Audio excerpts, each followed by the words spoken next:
Hello, as I mentioned in the last video, I wanted to make the next episode about the Feenstaub, but TX. So this is a transient saturator and it works in the mid-side mode. It has a really nice connection between the mid and the side and the way they interact with each other. Plugin is actually right up my alley. It's intended to be used on buses, could be used on single channels, but it's intended to be used on buses. Mastering, I really like the way this sounds because it's quite subtle. It doesn't have to be, but it's quite subtle, and that is something that you would want for a mastering kind of effect. There's not too many controls, and I wanted to go through those as well to properly explain what it does. So we have the mid and the side part of it, and the mid adds saturation to the mid side of the signal, and the side adds saturation to the side part of the signal. Of course, it adds saturation to the transients. Now we can decide what part is the transient. So that detection has been really paid attention to. So you can apply the saturation only to this transient, to the really short part of it,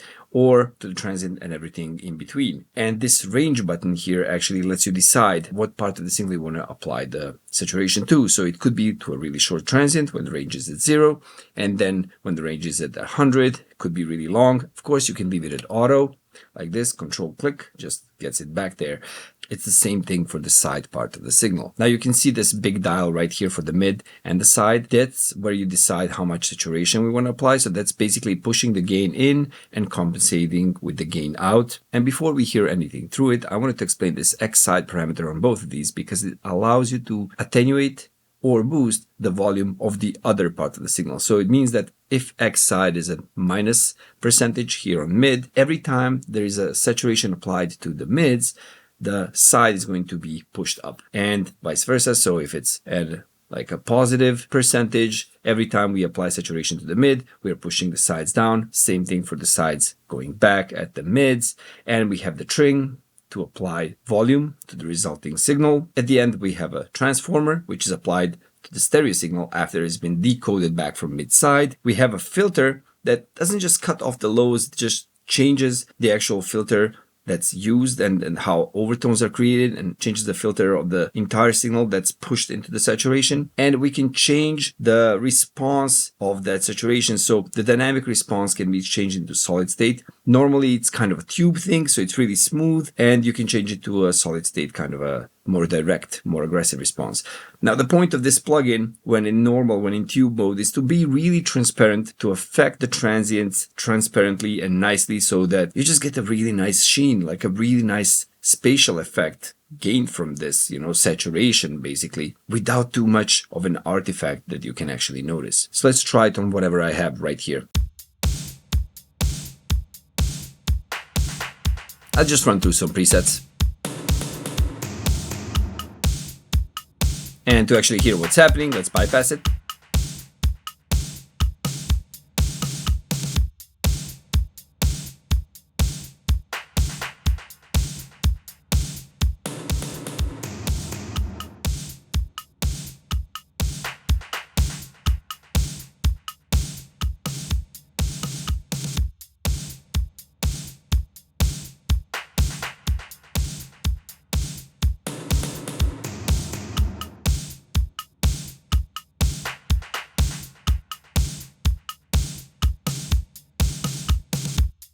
I really like these presets, and it just shows you some of the things that you could maybe think about, like how it would affect the sound if, I don't know, the mids were pushing the sides up and the sides were pushing the mids down every time they get saturation. What I suggest you do is when you download this, it is free, by the way. It's only for PC, as I'm planning to change to Apple Silicon maybe nearing the end of this year. I'll be really sad to see these go. I'll spam the creator of the plugins to see if the Mac version is planned at all, because there were some forum talks about it, but still nothing has been done that I can see on the website. But these are great. I really love many of his plugins, and I really like to have this as well. Now let's try this out on some other source material.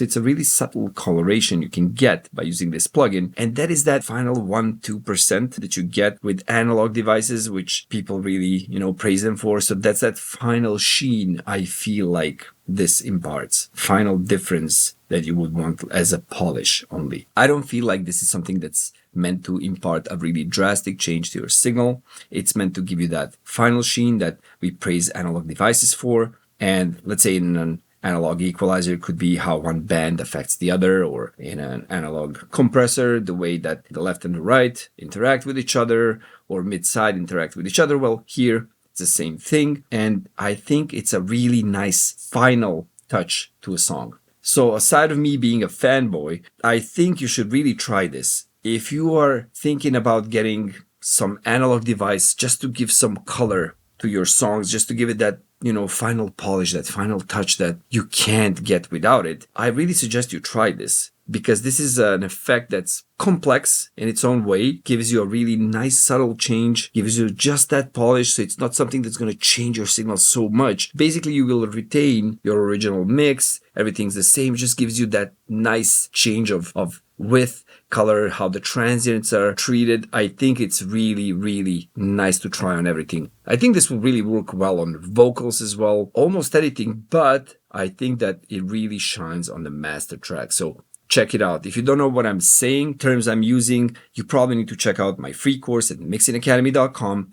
The course is 40 plus hours long, and thanks to 11.org, it's completely free. If you're not subscribed to the channel, please do. It's going to help it a lot. If you like the video, like it. If you don't like my stupid glasses, comment. And I'll see you in the next video. Bye.